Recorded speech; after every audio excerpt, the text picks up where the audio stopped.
What's up, guys? Dr. Paddles here. Like I said, I wanted to make some Project Hospital videos because I absolutely love this game so much. So that's exactly what we're going to do today.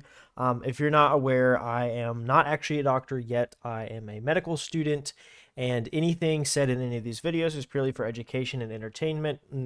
No medical advice given. If you have any questions, consult your own physician. So as you can see in the bottom left corner here, I have a whole bunch of mods installed, or ignore that, a whole bunch of mods installed. They will be linked in the description. I have like a collection, just a link to the collection where you can get them all yourself. I hope they're loaded in the right order. Not totally sure on that. Big thing, major change, major mod in this playthrough is going to be Hospital All-in-One. This, like, it's just a bunch of letters. This guy is actually, it's super new, super awesome mod. He basically revamped everything and combined all the previous department mods that other creators have made, as well as added some of his own, which we will go through. The HZ Dev cheat mod. That's actually supposed to be like a quality of life mod. We'll kind of talk about some of the things when we get to it. And other stuff, you can read it. So the biggest thing is bedside examinations does not work. It gets overridden by Hospital over All-in-One. It's supposed to be incorporated in there, but at this time, I'm not quite sure if it is. I'll have to. I haven't paid a whole lot of attention to it. We'll pay attention when we start playing. So we're gonna go ahead and create a new hospital sandbox, 96 by 96 empty field. Patients can die. Unlock all apartments. Free building. Here we go. And so I normally play with 3 times money because, well, I don't really care about the money in the building aspect. I just like the medical aspect, but I decided to disable that for this playthrough just to make it, more genuine. So while this loads up, we will get into it, and I'll kind of go over all the major features of what we mods we have installed, and we'll go from there. All right, so here we go. Here is our 96 by 96 area with our little parking lot, the road, the ambulance bay. So obviously I'm not new to this game. I have like 500 hours in it. So this, yeah, nothing new. So here are the insurance companies. We'll be able to, once we do the unlock objectives, we'll be able to equip them, and so they'll send us patients every day. Do we have any of them? Oh, Cheapo Care is one that's defaulted. I don't know why it's like that. I guess we have to start the game. And then here's a whole bunch of them. And then obviously I have some modded ones. So uninsured extended, Medicare, research grant, Anthem, Kaiser, United, and Progressive. All right. So then down here we have our departments. So normally the game does not have near this many, but because of the Hospital All-in-One mod, it adds a lot. So we obviously have emergency, then radiology, medical laboratories, ICU, general surgery, internal medicine, orthopedics, cardiology. So that's where the regular game actually ends. Then you can purchase DLC for infectious disease. Oh, I take that back. Neurology is normally there as well. Neurology is in the base game. But then infectious disease is DLC and traumatology is DLC. I obviously have those. I think they're super worth it. Then, so the Hospital All-in-One mod, like I said, it adds components of previous mods other creators have made, and he created his own. So I'll display those. So we have urology and nephrology. That was originally its own mod that a creator made. I cannot remember their name, to be completely honest. Hematology, that is new to this mod. Oncology was a separate mod. Obstetrics and gynecology was a separate mod. Ophthalmology is new to this mod. Otolaryngology, or ENT, that was its own mod. Psychiatry was its own mod. It was actually made by a Chinese creator and then translated to English. From what I've seen, the psychiatry department in this has some similarities, but it's significantly revamped. The other ones that were their own departments are almost identical, but the psychiatry one was significantly changed and, in my opinion, improved. OMFS, oromaxillofacial department, that's like dentistry. That is completely new to this to this mod. Dermatology and venereology. So dermatology is skin, and I'm not totally sure. I think venereology is sort of sexual health. So there was a sexual health department with a very similar icon to this. That was its own mod that has been combined with dermatology and incorporated here. Plastic surgery was its own mod. Department of Diagnostics, it was its own mod as well. It has just rare diseases. And last time I tried to use it, it didn't work. So I'm glad to see these all together so I know they all work seamlessly. And then administrative department actually is in the original game as a different DLC. So administrative department is going to have just like creature comforts, including it has like a gift shop, a cafeteria, stuff like that. And the biggest thing is it also adds a pharmacy, which is low-key pay to win, but we'll get to that. And then pathology is in that DLC as well. So basically, when you have patients, you try to treat them and you do your best. Sometimes they don't all make it. So pathology allows you to see all the symptoms that were hidden, and it just gives you insight for maybe what ways to improve your hospital, make it more efficient, what could have been better, and ultimately what led to the patient to die. Excuse me. And also another good thing about it, low-key pay to win, is even though they die, what they'll do is after the autopsy is completed by the pathologist, you'll get like the insurance payment, but just 50%. So that way, at least you get some money. Because otherwise, if you don't have pathology department and a patient dies, well, you don't get paid. I have absolutely no idea how that works in real life, and at this point in time, I don't care. All right, so what we're going to do is go ahead and get started. Open emergency clinic is our first objective, which is what we're going to do. And then we'll kind of go from there. We'll start following the objectives for a little bit to make some money, and then we'll kind of branch out and do our own thing. So I'm not a great builder. I just like the medical aspect. So I apologize if the stuff I build looks ugly or it's not super efficient or whatever. I mean, I'll try to be efficient, but if it's ugly, I apologize. I'm not a super big design person. Yeah. So we'll just go ahead and put some double sliding doors on it, right? We'll put them over on this end. Right here. Okay. So what we'll do, I like to play like this. So what we'll do is, so here is like, what is this screen called? Management mode, right? So this is, each department has one. You can just click through all departments, and it has all the requirements for the department. So the things in red we actually need. The other stuff is just extra. So we need a waiting room, a doctor's office, a restroom, and then some staff. And these are all the types of staff. And then certainty. This is for diagnostic. This is if you use like the AI doctors. I don't really like to do that. I like to take care of every patient in the entire hospital. So yeah, so we'll go ahead and build a little reception area here. It's just super simple, and then we'll build a waiting room, just kind of this whole area. And then doctor's offices, I like to just use the presets because they're quicker. They may not be cheaper, but like I said, they're quicker. So we'll put like 2 for now. Another big thing, it costs a little bit of extra money, but it saves a lot of time. So instead of the paper holders, do the printers, because instead of having to handwrite every prescription, they can just type it all on the computer and print one paper. So it just significantly speeds things up. All right, let's see here. So reception, we'll just do reception desk middle with the little eye on it, and we'll just put it right here with a stool and the computer. I don't like the laptops or the, what are these, like all-in-one? I don't like those. There we go. So we'll put like, I like these modern benches. So we'll make them white. We'll put some we'll put one on against the wall right here. We'll actually go ahead and put one of these on the left just to, block some of that so they don't see all the patient information, because that's a HIPAA violation. Okay. Then we will make the waiting room. So we'll just put a bunch more benches. So this is after people sign in. They can just wait. And I always like to put a couple vending machines and a water dispenser. So what we'll actually do is expand this like this, like that. Okay, and then we'll figure out something over there later. Okay. And another super duper important thing that you always need to have is the cube machine and the TV. Actually, I'll show you why. So we'll get rid of these at first.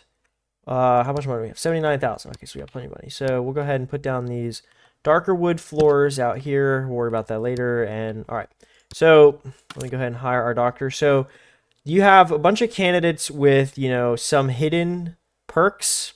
Some are good, some are bad. So like Dirty Feet, this one's bad. This one actually doesn't apply because of the one of the mods I have. Part of it, it just disables the it disables Dirty Feet, like just in general, because this just means they make it extra dirty, but people without this perk still create dirt. So the mod disables it by default, just so people with big hospitals don't have to have a bunch of janitorial staff. So that means it's currently enabled. It doesn't really make a big difference in the gameplay overall, and in the end, it will reduce lag once this hospital gets pretty big. So whatever. All right, so what you can do is you can find new candidates for 2,500, so it'll give us 4 new people, and the reveal hidden perks cost 1,000. It does exactly what you think it does, right? So this will do nothing. This will show us our 1 perk, and these will show us our hidden perks. So this is the number of hidden perks, not the number of total perks. So this means these people still have 1 perk hidden. So then what you can do is advanced diagnosis. So here you see advanced diagnosis, none, none. This person has 0 skill, but they're cheaper, right? This is their daily wage, how much they spend per day. Which is a shift, which is like, I believe it's 8 to 8, so 12-hour shift, right? So $590 for their 12-hour shift. This is $134, but their skill is significantly different. So I don't completely know how it works with like the AI medicine, but I do know the difference in advanced diagnosis versus not advanced diagnosis. You say, if I take care of everyone, why does it matter? Well, we can thankfully click this and it'll give us these default ones that all are guaranteed to have advanced diagnosis. And the reason that's important is because it allows them to use the skill of differential diagnosis. And I'll show you how that works. Okay, this person is literally perfect. Pleasant, nice staff modifier, good boss, hard worker, and diagnostic genius, extra talent for diagnosis. So this guy definitely be our good first doctor. And then we have to have a chief. If you don't assign someone a chief doctor, it affects other staff morale. All right, and then we'll go ahead and hire a receptionist as well. I usually don't like to do people with germaphobe because they take longer in the bathroom, but that's not a big deal.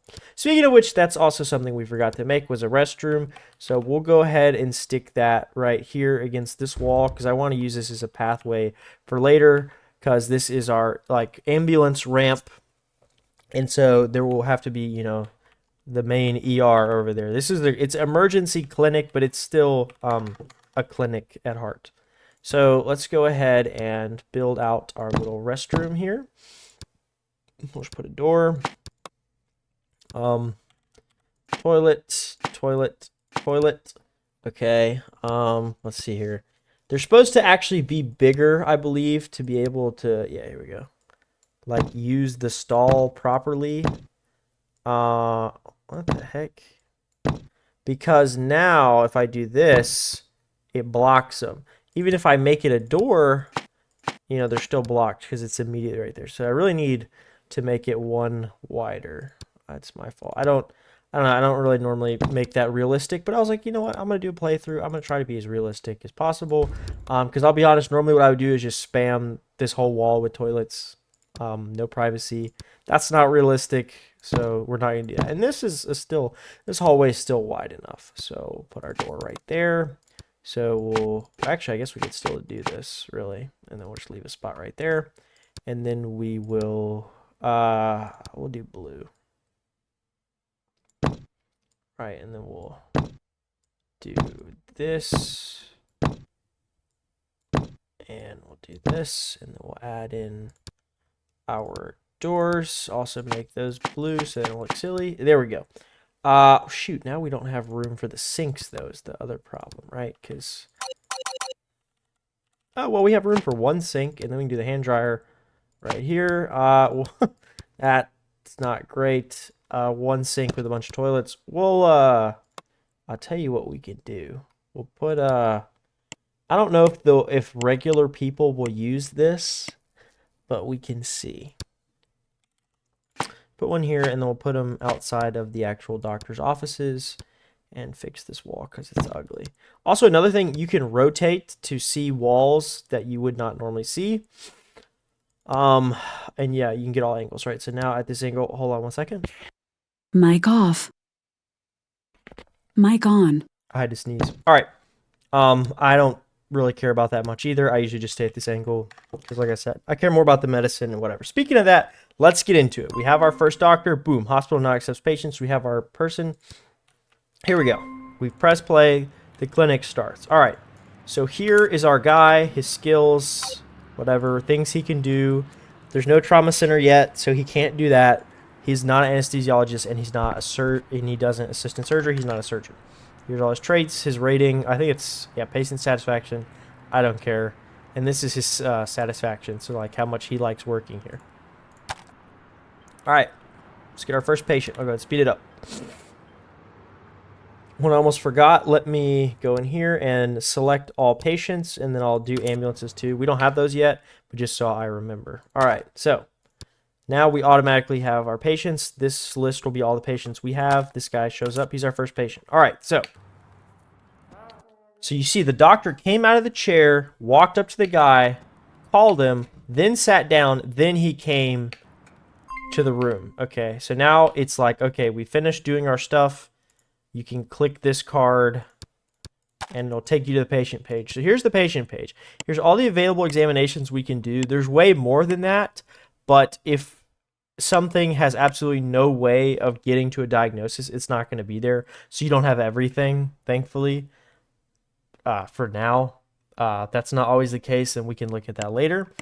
These are all the active treatments. So observation, regular hospitalization, trauma center, and high dependency unit. So high dependency unit, that's a very European thing. The makers of this game are European. We don't really have that per se in the United States, at least from what I've seen. We have regular hospitalization, and then we have ICU, which isn't on here, which I'll explain why in a minute. And then as far as high dependency, we have step down, which is like an intermediate between regular wards and ICU. Not every hospital has that though, but that's just kind of our version of it. So emergency doesn't have regular hospitalization or high dependency because every emergency department diagnosis is dischargeable. Okay. And I'll kind of show more what that means later.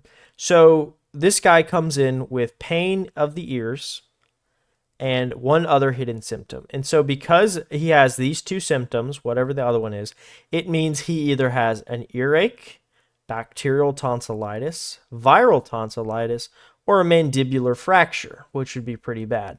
So we're going to go ahead and start off with just doing a physical exam on him. We'll go ahead and slow the game down. All right, we still have 74,000. So I'm going to go ahead and hire a second doctor just to speed things along. All right, we'll hire her. And we'll also go ahead and put in the Q machine so you can see what happens. Oh.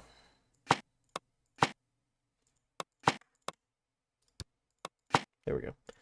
What it's supposed to do. So will he check in? Probably not.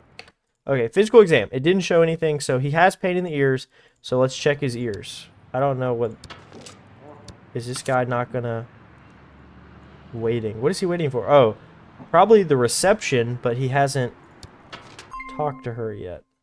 Which, another thing before this mod, or one of the mods, a different one, not the main one. Before this, not every patient would speak to the receptionist in triage. It was only patients that had serious illness, okay?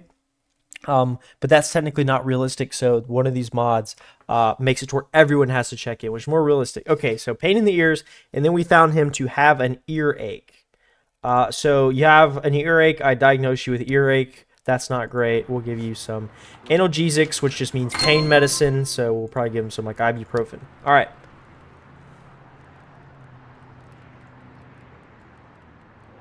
Okay, so what you saw, these two people sat down and waited, and this guy came and spoke first.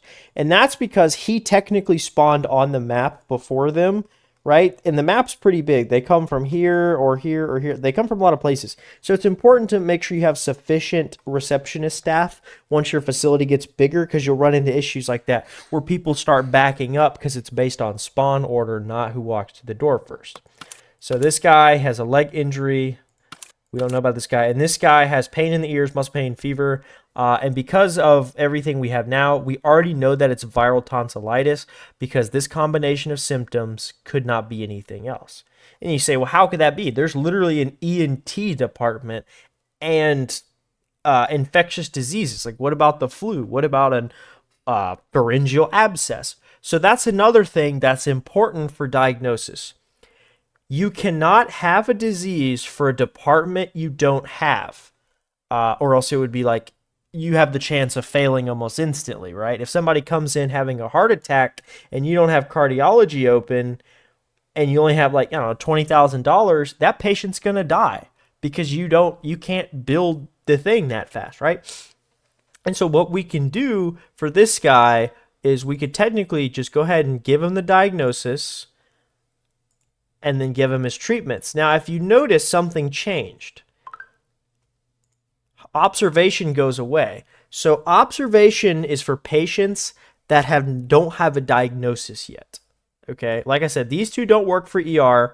Trauma center hospitalization is when we have trauma bays, which we'll get to that later. And then observation is only for undiagnosed patients. So, yeah, there you go. All right, and then later what we'll have pop up is ICU.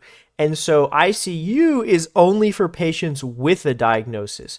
So if they start to, like, let's say this guy starts dying and collapsing, but he doesn't have a diagnosis, he'll go to the trauma center instead of the ICU. All right, so we'll go ahead and give him that diagnosis. This guy, we'll go ahead and start on this. All right, so we gave him the treatments. They didn't even do the interview because treatments also always take priority over examinations, which is important, especially for surgeries. So if you queue up a surgery, it may take a minute to get to surgery because the staff have to be ready. The OR has to be clean. However, sometimes they have multiple major issues. And so sometimes you might want to wait and not queue up your surgery until you're sure the patient's stable, because if you're sitting there waiting for them to go to surgery, they could collapse from something else you could have fixed while they're prepping the operating room, right? Okay, so this guy has all these symptoms, which means it could be a leg contusion, a tibia fracture, a fibular fracture, a femoral fracture, or a spiral fracture of the tibia, okay? And if you see here, it says the department of the disease, and that says, well, Dr. Paddles, that says orthopedics. You said you couldn't have diseases in departments that don't exist yet. And that's absolutely correct. Which means we can automatically rule all of these out and know for a fact that it's leg contusion because orthopedics isn't unlocked. However, all of these symptoms could be present in all of these diseases. And the difference would be the x-ray to look for bruising, contusion versus a fracture of one of the bones. And so what you can do is you can open the diagnosis table and it will tell you all the possible diagnoses, their departments, the cost, and the treatment, and then all the possible symptoms. So as you can see, they all have the same symptoms, redness, but we don't have redness, right? But here's the differentiating one. So a contusion versus a femoral fracture versus a tibia fracture versus a tibia spiral fracture versus a fibular fracture, all determined by x-ray. Another benefit, though, is you see all of these simple fractures require a cast. So sometimes if the x-ray line's really long, you could probably just guess because you're going to get the treatment right anyways. But we know it's numbing ointment for this guy that he's a leg contusion because we don't have orthopedics. Numbing ointment, I don't know if I would say that for leg contusion. In real life, I would probably just give him ibuprofen, tell him to, rest. So another thing here, he completed the exam after the treatment, all right, because treatments come first. In the interview, he found nasal congestion. They found that from interviewing. And so now we have more treatments available to treat that symptom. And so what we want to do ultimately is treat every symptom we can because it increases the patient's satisfaction. So these are their series of satisfactions. So they have hunger, bladder, discomfort, and satisfaction, right? So satisfaction is usually environment and staff, right? So you don't want to hire any staff that have the depression, the alcoholic, or any other negative traits. And then hunger, they need to have access, right? So that's why I always have vending machines and water fountains in every waiting room. Bladder, same thing. You should have a lot of restrooms available. And then finally, this is the big one, discomfort. Level of pain, discomfort caused by symptoms, examinations, and treatment. 2 unknown antipyretics plus analgesics plus. Okay. Plus just means the benefit. 2 unknown antipyretics. Okay, so I assume 2 unknown is 1 plus, right? So that would be the rest and the nasal drops in this case. And then obviously the antipyretics, which is, for the fever, and then analgesics for the pain. All right. So then we can go ahead and send home treated patient. All right. And that's kind of how the game rocks. All right. So we are going to go ahead and actually wrap this episode up because I realize it's quite long. So those are all the basics of the game. And so in the next episode, what we're going to do is start seeing more patients. And what I think I want to do is start completing some objectives and opening other departments. So thank you guys for watching. This is Dr. Paddles.